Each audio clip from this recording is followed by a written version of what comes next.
ini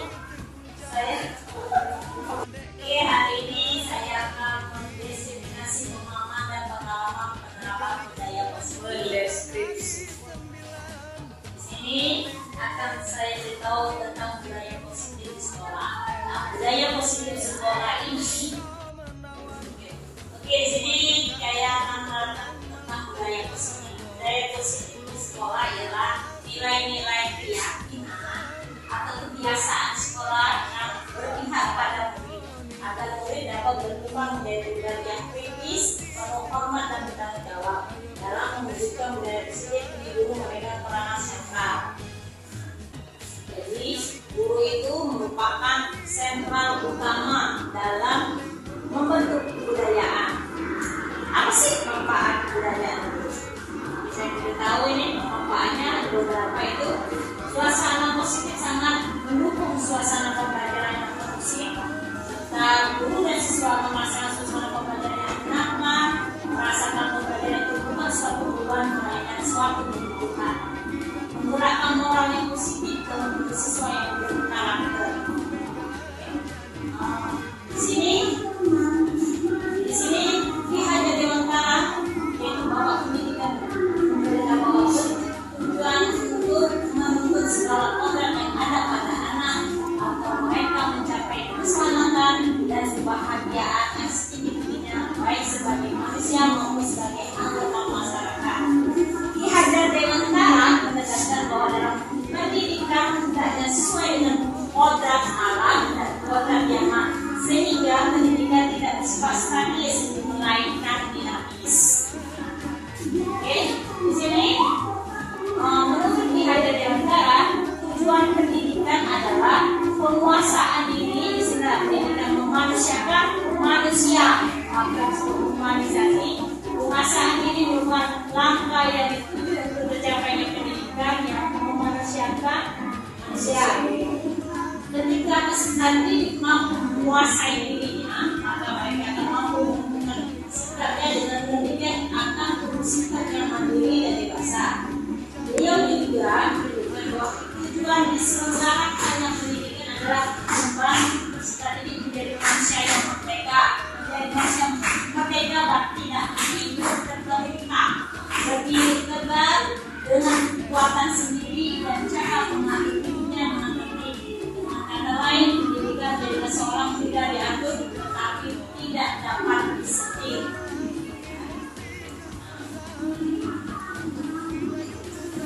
Ini ada 5 kebutuhan dasar manusia. 1. Pastinya bertahan hidup. 2. Merasa diterima dan kasih sayang. 3. Kesenangan, kebebasan, dan terakhir kemasangan. Motivasi diri agar dalam hidupnya itu menghindari ketidaknyamanan.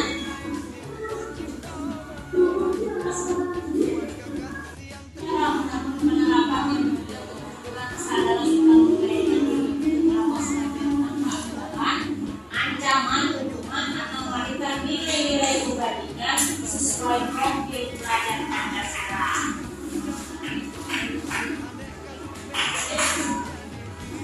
Di sini kita harus membagikan keyakinan sekolah atau keyakinan kelas. Kita akan membuat sekolah atau keyakinan di kelas kita. Salah satu disiplin positif yang bisa kita terapkan dalam membangun budaya positif di sekolah dengan adanya keyakinan. Kelas di setiap kelas diharapkan dapat mewujudkan tujuan pendidikan yang berorientasi kepada profil pelajar peserta.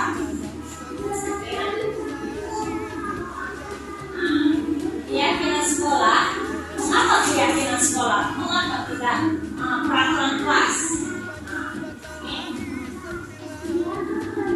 Karena kalau peraturan kelas itu biasanya tidak boleh membuang sampah. Tapi kalau dia merupakan keyakinan sekolah atau kelas, berarti jadi membuang sampah pada tempatnya. Jadi merupakan kesadaran anak kita, jadi bukan melalui perintah. Nah, ini contoh keyakinan di kelas saya. Yaitu keyakinan untuk saling menghargai.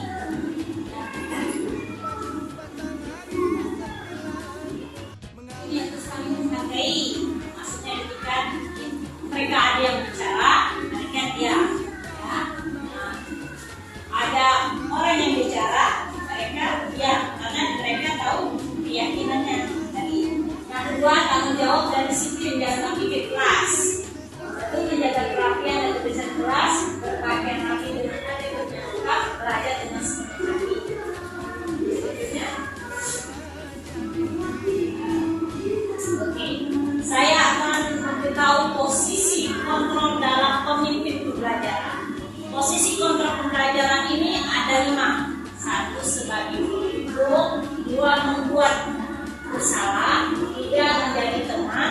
Dan yang keempat, pemantau. Yang kelima, manajer. Oke, sebelum itu Bapak Ibu boleh saya minta untuk memejamkan tangannya. Sekarang pikirkan, jika Bapak Ibu memiliki yang dipegang benda yang berharga, terserah Ibu mau apa ya, terserah. Nah, sekarang sudah dipegang, kira-kira Ibu mau membuka atau tidak? Buka. Coba, kalau Tasya alasan tidak membuka apa?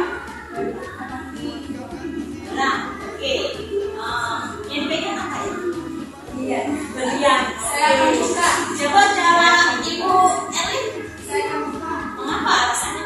Karena saya akan berbagi ilmu kepada orang lain. Jadi apa yang dipegang? Ilmu. Oke, bagus. Kalau Bu anak, mana tuh? Tidak mau buka.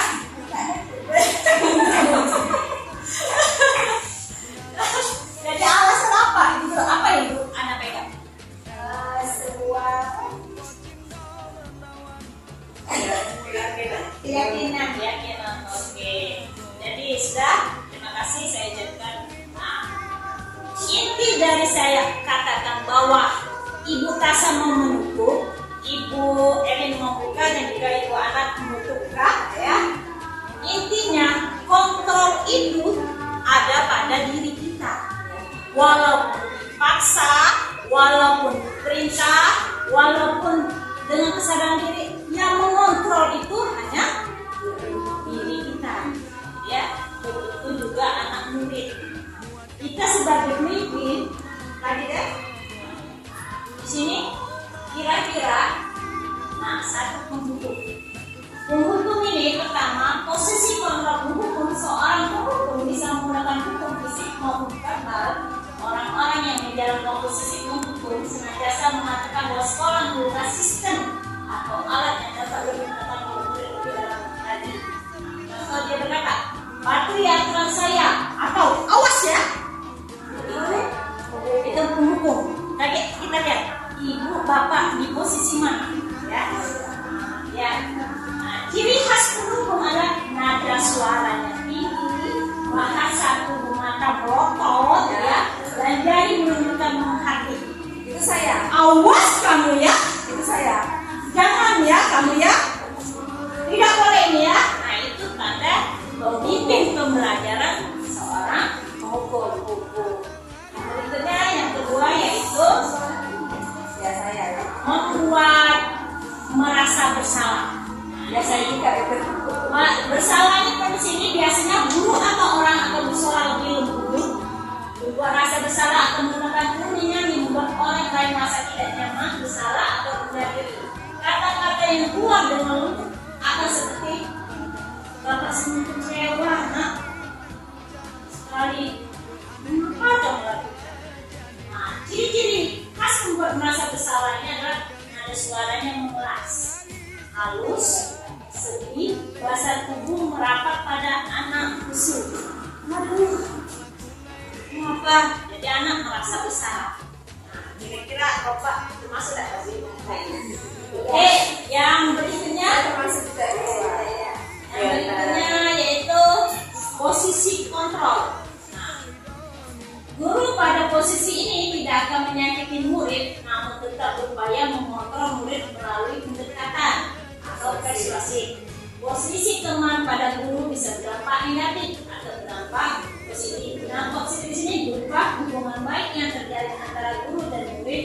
Guru di posisi teman menggunakan hubungan baik dan humor untuk mempengaruhi seseorang.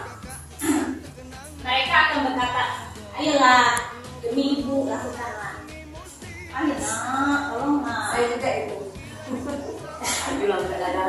Dampak negatifnya ya, dampak negatifnya dari posisi kontrol teman ini adalah bila suatu saat guru tersebut tidak membantu, maka murid akan kecewa. Dia berkata, saya pikir bapak atau ibu teman saya. Murid merasa dikecewakan dan tidak mau lagi berusaha. Hal lain yang mungkin timbul adalah murid hanya akan bertindak untuk guru tertentu.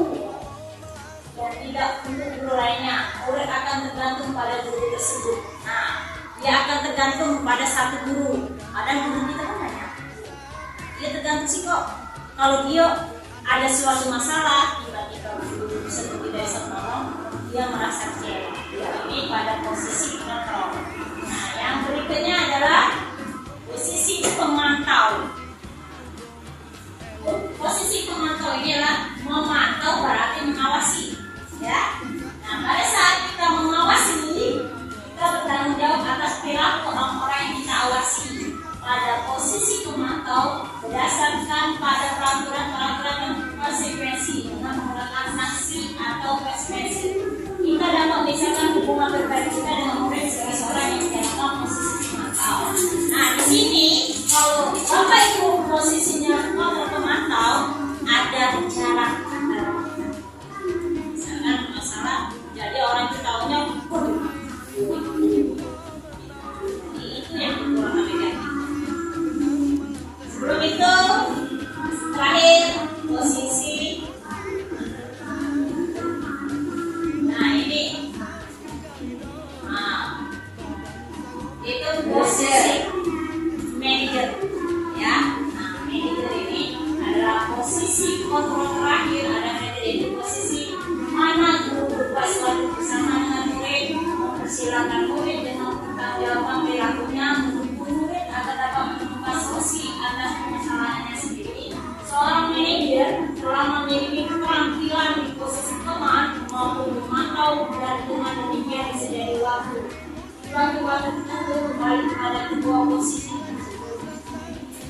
Namun bila kita ingin memiliki menjadi manusia yang merdeka, mandiri dan bertanggung jawab, maka kita belum mengacu pada restitusi yang dapat memberikan murid kita seorang manajer bagi dirinya sendiri.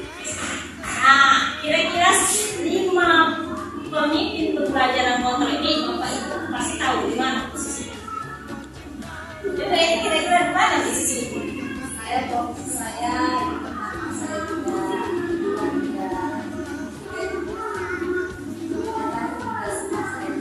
ya, betul ya? Ya. Nah, tapi kalau itu dipilih yang mana kira-kira pemimpin paling banyak ya?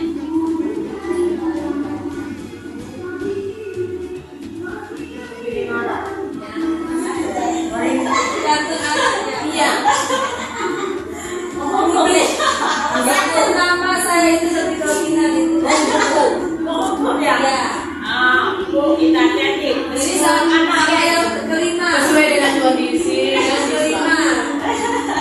Kalau Bu Tasya kira-kira mana lah kira-kira? Ketiga Bu Tasya. Ya. Kelima ya. Dari kelima ini sebenarnya yang bagus adalah posisi kontrol kelima. Karena mereka tergabung menjadi 5. Mana kita akan menanyakan solusi dan anak sendiri yang akan memecahkan masalah yang dia alami. Oke, lalu restitusi. Kita yang tahu apa sih restitusi itu? Nah, ini siapa komponennya dia? Yang dia. Ini, dan lagi deh. Ibu. Oke, kita lihat. Kalau posisinya pada guru itu adalah penghukum, ya, guru berbuat itu menghakim atau menunjuk menyakiti atau menyindir, penghukum itu ya. Kalau ini guru berbuat ini. Nah, kalau membuat orang yang merasa bersalah berceramah dan mengatakan sampai kecewa. Kalau dia teman membuatkan alasan-alasan untuk muridnya. Kalau dia posisi tenang, kalau posisi pemantau, nah dia mengikut dan mendukung. Jarakkan pemantau itu salah. Dan kalau manajer mengajukan pertanyaan. Berikutnya, guru berkata pada posisi pemukul berkata, kalau kamu tidak melakukannya, awas ya, rasakan. Nah, itu posisi pemukul. Masuk tak? Yang kedua, kalau dia membuat orang merasa bersalah, kamu seharusnya kamu sudah tahu itu mudah sekali mengatakannya itu stres. Bisa tidak? Tidak. Stres. Kalau dia posisi teman, ayolah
kan terlihat ada. Kalau manajer, murid meletakkan dirinya sebagai individu yang positif dalam membuat kualitas. Ya. Nah, ini murid berkata, apa sih? Ya, menghukum. Biarkan saja, nanti juga marah-marah lagi. Betul nggak? Ya. Yang kedua, membuat orang merasa bersalah. Jadi anak murid dia maaf. Enggak. Dan berikutnya sebagai teman. Oh, Bapak, ini saya pikir itu teman saya. Ternyata itu. Ya. Yang berikutnya sebagai pemantau. Berapa banyak bintang yang saya harus peroleh? Berapa halaman yang harus saya tulis? Maksudnya dari hukuman tadi. Berikutnya nih, kalau dia manajer, bagaimana caranya saya bisa memperbaiki keadaan? Melakukan restitusi. Ya. Berikutnya itu dampak pada murid. Satu, kalau kita mesti menghukum, anak pasti mengulangi kesalahan. Baik. Yang kedua, merasa rendah diri. Rendah. Yang berikut, teman lemah tidak mandiri, terkegantungan. Berikutnya memantau, menitik beratkan pada sanksi atau peraturan. Berikutnya sebagai manajer, mengevaluasi diri, bagaimana cara memperbaiki. Oke, sudah berikutnya. Oke, bagaimana kita dapat menjadi posisi pengontrol? Kita lakukan dengan restitusi. Apa sih restitusi itu? Restitusi adalah proses menciptakan kondisi bagi murid untuk memperbaiki kesalahan mereka sehingga mereka bisa kembali pada kelompok mereka dengan karakter yang lebih. Itu menurut dosen guru. Nah, restitusi ini membantu murid menjadi lebih individuan, disiplin positif dan memulihkan dirinya setelah berbuat salah. Penekanannya bukanlah pada bagaimana berperilaku untuk menyenangkan orang lain atau menghindari ketidaknyamanan, namun tujuannya adalah menjadi orang yang menghargai nilai-nilai kebajikan yang mereka percayai. Oke. Nah, ini adalah restitusi segitiga restitusi. Sini ada tahap-tahapannya. Satu, menstabilkan identitas. Nah, maksudnya ini setiap orang pasti pernah melakukan kesalahan. Satu, kamu bukan satu-satunya yang pernah melakukan ini. Satu, adakah cara yang lebih efektif untuk mendapatkan apa yang kamu butuhkan? Kamu tentu punya alasan mengapa melakukan itu. Sudah itu, keyakinan keras yang kita lakukan tadi. Dan itu kamu ingin menjadi orang seperti apa? Ya, bisa. Berikutnya.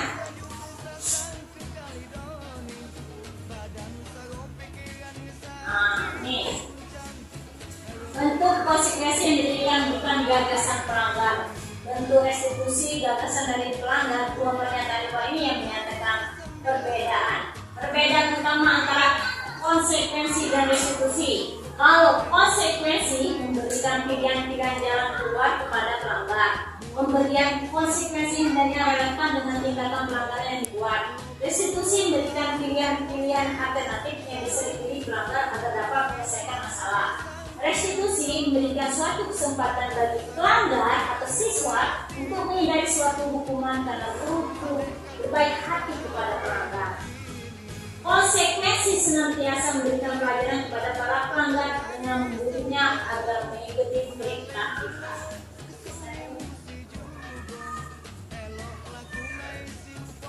Nah, ini salah satu restitusi yang pernah saya buat ya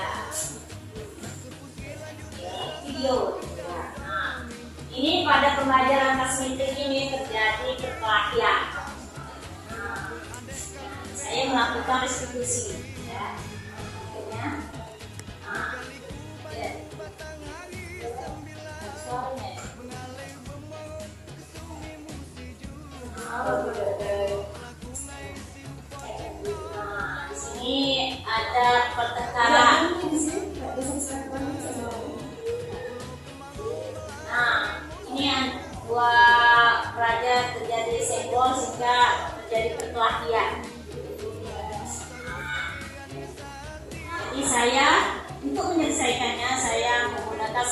restitusi.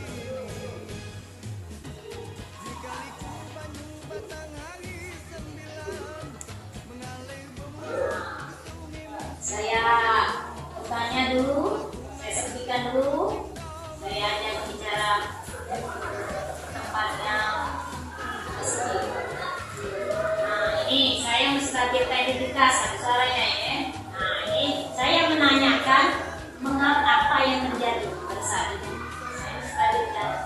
Nah ini saya mengatakan antara kedua orang ini. Jadi validasi tindakan yang salah. Saya mengatakan, nah memang semua orang itu pasti melakukan kesalahan. Jadi saya memberikan bukti.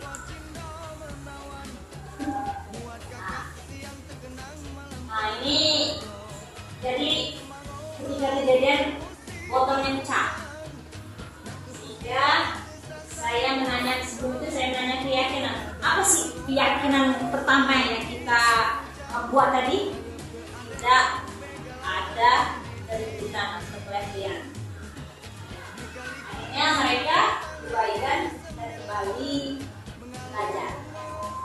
Ini kasus pertama. Ini kasus kedua. Ketika anak kita sudah berapa kali, 2 atau 3 kali mengalami keterlambatan sekolah, ya, saya lakukan pakai restitusi segitiga restitusi. Ini siswa terlambat datang. Ketika dia terlambat datang, nanti kita berikan ini, silakan ikuti pelajaran terlebih dahulu. Setelah itu doa kita pulang. Nah, ketika sebelumnya sudah saya beritahu bahwa Siva nanti pulang dulu nanti menghadap ibu. Nah, di sini saya buat restitusi tadi. Saya menanyakan apa alasannya. Nah, nanti si Siva ini nanti membuat bagaimana cara mengatasi masalahnya sendiri. Yaitu dengan segitiga restitusi tadi, yaitu dengan membunyikan alarm, minta bantuan orang tua atau siapa saja yang bisa membantu. Lalu kita tanyakan kapan akan dilaksanakan keyakinan tersebut kepada anak. Dia pasti menjawab besok. Oke.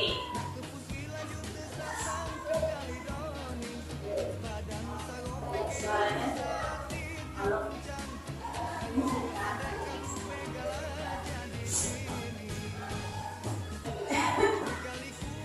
Nah, terus saya menanyakan selesai, sudah selesai. Ini saya tanyakan apa yang dirasakan. Ya, kata bosan dari akan kembali kepada kelompoknya yang lebih kuat lagi.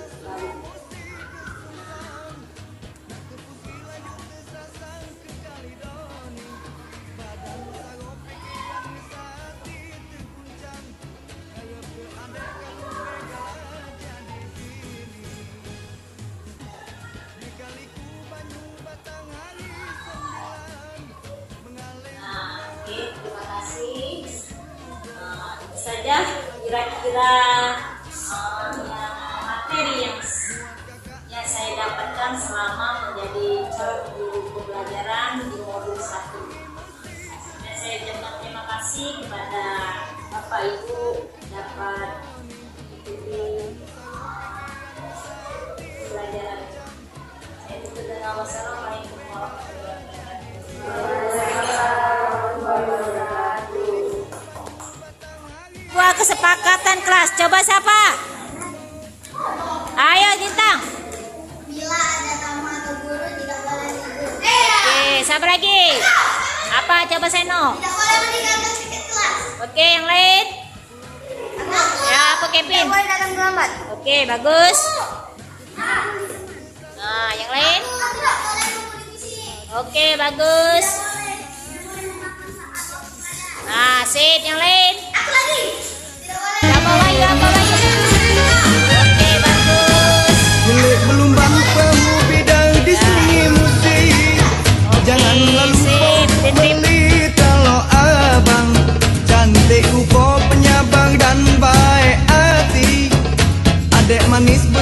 panjang